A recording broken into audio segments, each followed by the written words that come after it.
저도 퇴원 모습을 보면서 특검 회피용 쇼가 아닌가 생각하지 않을 수 없었습니다. 다음 영상 화면을 좀 봐주시죠. 김건희 씨가 휠체어를 타고 퇴원하는 장면입니다. 우울증 환자가 휠체어를 타고 퇴원하는 모습이 사실 이해가 안 됐지만 걸어다닐 기력이 없는 건 아닌가 이렇게 하고 넘겼습니다. 그런데 다음 화면을 봐주시죠. 차에 타는 영상을 보니까 차 문 뒤쪽에 도착하자마자 벌떡 일어나 순식간에 차에 탑니다. 휠체어가 크게 흔들릴 정도로 휠체어에 다리가 걸렸는데도 아랑곳하지 않고 너무나 힘차게 발을 딛고 잘 탑니다. 저 모습을 보고 누가 중증 환자라고 하겠습니까? 존경하는 경기 성남중원의 이수진 위원님 질의해 주시기 바랍니다. 네, 성남중원의 이수진 국회의원입니다. 보건복지부 차관님, 초고령 사회를 맞아서 건강보험이 더욱 중요해지고 있습니다. 간병비, 건강보험 적용 등 할 일이 매우 많습니다. 그런데 건강보험이 제대로 운영되려면 수입과 지출이 안정돼야 되고 그래서 올해 예산을 봤을 때 건강보험법에서 예상 보험료 수입의 14% 상당을 국고에서 지원하도록 되어 있는데도 불구하고 규정을 지키지 않고 12.1%만 지원하고 있습니다. 이건 기재부 차관도 잘 새겨 들으세요. 건보 재정에 대한 지원이 과한 것처럼 얘기하면서 반대하는 분들도 있습니다. 그러나 대만은 36%, 일본도 28%를 정부가 지원하고 있는 걸 보면 우리 정부도 더 적극적인 역할을 해야 된다고 생각합니다. 복지부 차관님 어떻게 생각하십니까? 네, 건강보험법이 정한 국고 지원에 대해서는 예산 심의 절차를 통해서 적절한 법이 정한 기준과 함께 적절한 수준을 지원하려고 계속 노력하고 그리고 국회의 심의를 통해서 정하고 있습니다. 네, 노력이 성과로 이루어지도록 각별하게 유념해 주시기 바랍니다.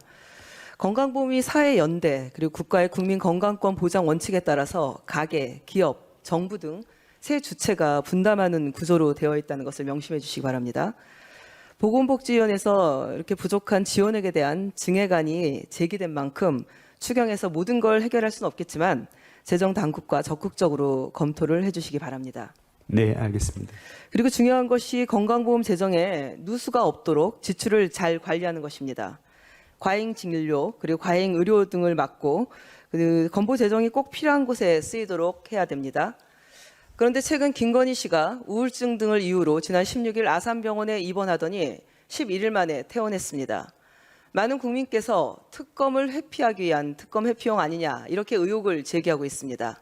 차관님, 대표적인 상급 종합병원인 아산병원에 정신질환으로 입원한다면 중증 급성기 환자여야 될 텐데 차관님 보시기엔 어떻습니까?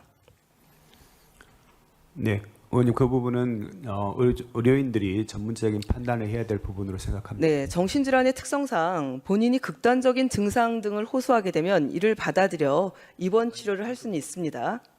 그렇지만 이렇게 사회적으로 주목을 받고 있는 사안에서 중증 우울증 환자를 그렇다면 이렇게 퇴원시킨다는 건 전문가들 입장에서는 어떤 일이 일어날지 모르기 때문에 여러 리스크를 감안하면 사실상 어렵다. 또 이런 전문가 의견도 있는 것 사실 아니겠습니까?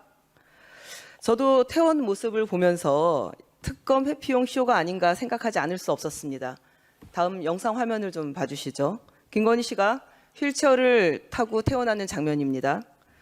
우울증 환자가 휠체어를 타고 퇴원하는 모습이 사실 이해가 안 됐지만 걸어다닐 기력이 없는 건 아닌가 이렇게 하고 넘겼습니다. 그런데 다음 화면을 봐주시죠.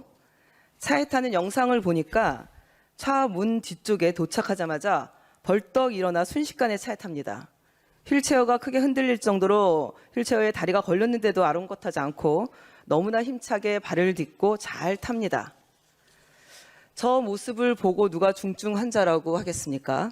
휠체어는 저도 지금 몸이 좀 안 좋아서 타고 왔는데요. 혼자서 거동하기 힘든 그런 분들이 타는 거 아니겠습니까? 갑자기 아프다며 휠체어를 탄 채 수사를 받으러 가는 그 기업인들, 우리 국민들께서 얼마나 비난하고 계십니까? 김건희 씨는 휠체어 연기에 실패한 명백한 나이롱 환자다. 그렇게밖에 볼 수 없다라고 생각합니다. 차관님, 김건희 씨가 진짜 휠체어를 탈 정도의 중증 질환자인데 나이롱 환자가 아닌지 중증 환자인지 저 영상을 보시면서 좀 판단을 해보셔야 될 것 같습니다. 저 밑에 발이 보이실 텐데 후다닥 하고 걸린 휠체어를 치고 후다닥 탑니다. 철저하게 조사가 필요하다고 생각합니다. 나이롱 환자인지 중증 질환자인지. 건강보험공단과 심사평가원에서 급여 청구가 들어올 겁니다. 청구 들어오면 부당한 측면이 없는지 면밀하게 심사해서 건강보험 재정에 누수가 없도록 조치해 주시기 바랍니다. 그렇게 하시겠습니까? 네, 중증 우울증 환자이기 때문에 좀 다른 면이 있다고 생각합니다만 예, 살펴보도록 하겠습니다. 네. 자, 차관님. 그 윤석열의 불법 개헌과 내란으로 경제가 바닥으로 내동댕이 쳐져 있습니다. 이재명 대통령이 무너진 경제를 회복하기 위해서 소비 쿠폰을 지급하는 등 경제 회복에 총력을 대응하고 있습니다. 신속한 준비하느라 수고하시는 우리 공무원들의 노고에 깊이 감사드립니다. 복지부도 보험정책 사업 관리를 위해서 쿠폰 지급, 소비 쿠폰 지급 상담 인력 그리고 서버 증설, 인프라 확충 관련해서 준비를 하고 계시는데 이 준비 잘 되고 있습니까? 네, 준비 열심히 하고 있습니다. 제가 지난 대선에서 전국을 다녀보니까 우리 상인들께서 지역화폐 너무 좋아하시더라고요. 이재명 대통령이 성남시장 시절부터 직접 참여해서 성공적으로 추진한 정책인 것을 잘 알고 계셔서 오히려 저한테 설명을 하시더라고요. 그리고 많이만 써달라 이렇게 부탁을 하셨습니다. 지금 국민들은 소비 쿠폰만 목이 빠지게 기다리고 있습니다. 그런데 여기에 찬물을 붓고 반대하는 사람들이 있습니다. 소비 쿠폰이 소비 증대 효과가 낮다고 말하는 일부 국민의힘 의원들은 현장 목소리에 대한 경청을 안 하셨는지 의구심이 듭니다. 지금은 위기 상황에 빠진 경제에 응급 조치가 꼭 필요한 상황입니다. 소비 쿠폰, 경제를 살리는 마중물의 역할을 하고 있습니다. 기재부 차관님도 마찬가지입니다. 우리 복지부 차관님도 그렇고 민생 회복 소비 쿠폰 발행 업무 차질 없도록 원활하게 지원 잘 하실 겁니까? 원활하게 신속하게 추진될 수 있도록 준비 잘하겠습니다. 네, 차관님도. 네, 그렇게 하겠습니다. 네, 자 복지부 오늘 장관님한테 참 드릴 말씀이 많은데 오늘 못 오셔서 우리 차관님께 계속 질문 드리겠습니다. 국민 건강을 지키는 일에 여야가 어찌 따로 있을 수 있겠습니까? 정치적 이념도 중요하지 않다. 저는 이렇게 생각합니다. 그런데 지난 윤석열 정권은 공공의료 지원에 너무나 소극적이었습니다.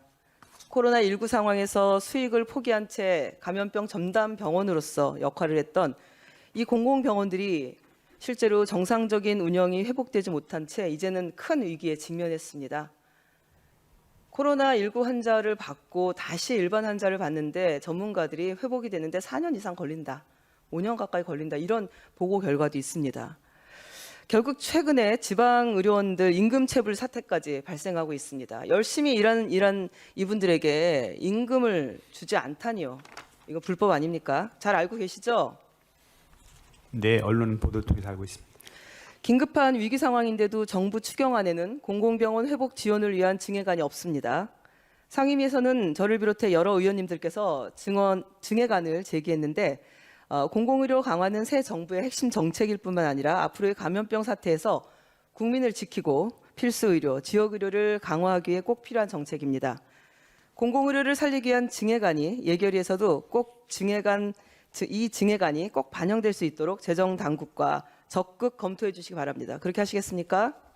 네, 재정당국과 협의하겠습니다. 네, 기재부 차관께서도 이 상황 잘 알고 계시죠? 예, 저희가 이미 본 예산에서 증액을 많이 했고요. 추경에 추가적으로 반영이 필요한지 여부를 잘 상의하도록 하겠습니다. 네, 그렇게 해주시기 바랍니다. 자, 다음 의료 대란으로 무너진 의료 체계를 하루빨리 회복해야 됩니다. 우리 국민들께서 지난 1년 6개월이 넘었죠. 얼마나 고통 속에 정말 힘들어하고 계십니까? 오늘 추경안에서도 볼 수 있듯이 전공의 복귀가 여전히 아직은 원활치 않습니다. 하루빨리 복귀가 될 수 있도록 우리 정부도 그렇고 국회가 함께 최선을 다해야 된다라고 생각을 합니다. 그런데 최근 의료 현장에는 한 사람의 의사 인력으로 그동안 역할했던 전공의가 이제는 슬기훈련 중심으로 역할을 하려는 현상이 나타나면서 병원에서 일하고 계신 다른 진료 지원 인력의 업무 부담이 크게 증가하고 있는 상황입니다. 전체 의료 인력 체계에 대한 설계를 다시 점검해야 되고 또 전공의뿐만 아니라 전문 간호사, 전담 간호사에 대한 지원 사업도 반드시 필요하다고 생각합니다. 어떻게 생각하십니까? 네, 업무 지원 인력, 진료 지원 인력에 대한 지원은 필요합니다. 네, 전체 의료 인력 체계에 대한 설계를 다시 점검해야 되고 그렇게 하셔야 된다라는 거를 좀 또 보고도 다음에 다시 또 해주시고요. 예. 또한 간호사 근무 환경 개선을 좀 하셔야 될 것 같은데 보니까 간호사 교대제 지원 시범 사업을 하고 계십니다. 이게 진행되고 있고 2차 사업으로 넘어갔습니다. 그런데 야간 전담 업무 등을 맡는 그 추가 간호사 인력이 있는데 이 지원이 축소가 됐습니다. 사업 효과성을 제대로 검증하기 위해서는 축소된 부분을 추경을 통해서라도 꼭 회복해야 된다고 생각하는데 어떻게 생각하십니까? 네, 공공의료기관, 지방 소재 의료기관은 인력 채용에 좀 어려움이 있습니다. 하지만 인력은 추가 인력은 필요하다고 생각합니다. 네, 잘 준비를 해주시고요.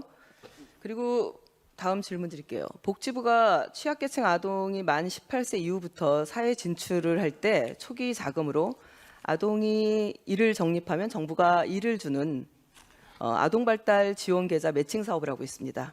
디딤 씨앗 통장이라고도 합니다. 알고 계십니까? 네, 알고 있습니다. 네, 만약 아동이 적립금 일을 못 내면 또 후원금을 조직해서 또 후원금도 넣어주는 그런 시스템입니다.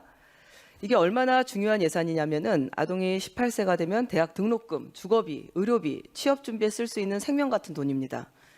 사회에 발을 딛고 자립할 수 있게 정부가 최소한으로 보장을 해주는 거죠.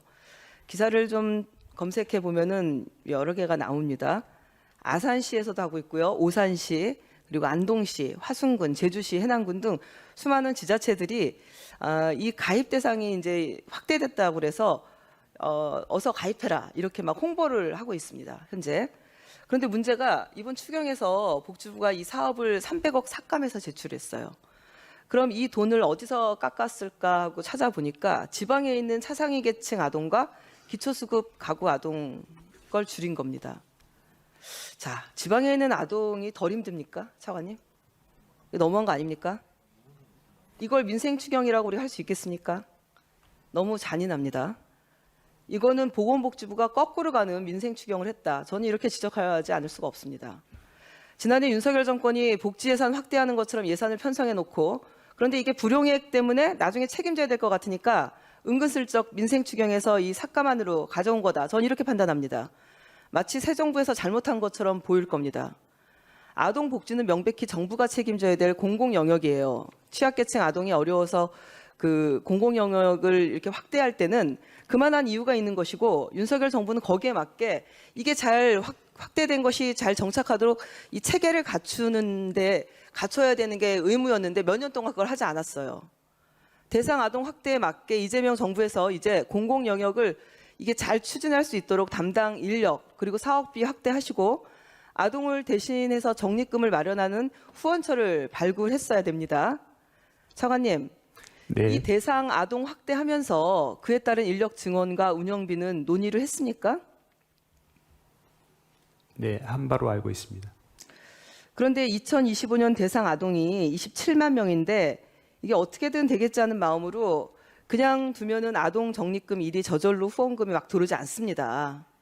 이 후원금 조직하려면 인력도 필요할 것이고 홍보도 제대로 해야 되고 그런데 그걸 안 했어요. 안 하고 몇 년 동안 손을 놓았고 이제서 뭐 내년에 뭐 인력 증원을 좀 하면 어떻겠냐 뭐 이런 얘기들을 하시고 있는 것은 제가 알고는 있는데 이제 와서 올해 이게 불용되게 생겼습니다. 그 준비들을 제대로 안 했기 때문에.